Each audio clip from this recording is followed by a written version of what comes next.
निवडणूक आयोगाच्या विरोधात आपण ॲटम बॉम्ब फोडणार असल्याचा दावा राहुल गांधी यांनी केला होता। निवडणूक आयोगाच्या विरोधातला हा दावा राहुल गांधी यांचा आठवडाभर व्हायच्या अगोदरच त्यांनी पत्रकार परिषद घेतली आणि या पत्रकार परिषदेमध्ये राहुल गांधी यांनी निवडणूक आयोगावर आज गंभीर आरोप केले।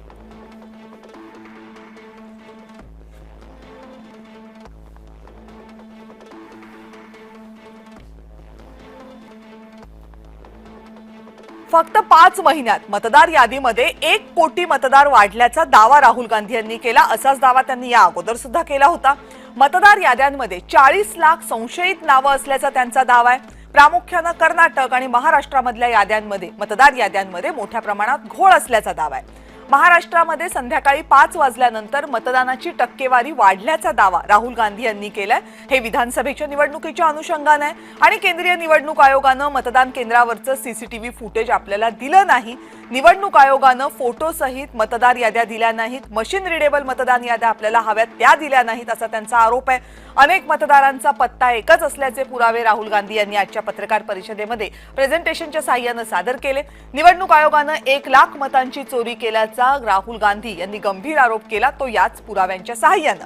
मतांच्या हेराफेरीमध्ये आयोग आणि भाजपची मिलीभगत असल्याचा राहुल गांधी यांचा आरोप आहे। हा आरोप नवा आहे आणि मोठा आहे।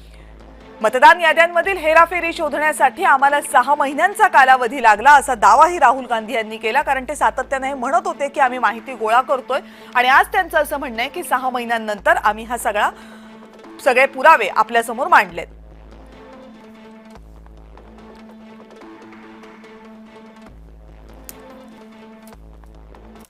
आता या पत्रकार परिषदेमध्ये आरोप करताना राहुल गांधी यांनी नेमकं काय म्हटलेलं आहे केंद्रीय निवडणूक आयोगावर गंभीर आरोप करताना तेही ऐकूयात। I am not going to go into conjecture. There is something called voter addition. We have only shown voter addition. There is also something called voter subtraction. We know that it is almost of the same scale, but we haven't got the data to assess that, so we're not talking about it. There is also something called voter suppression, right? So here we are talking about something that we have bulletproof proof.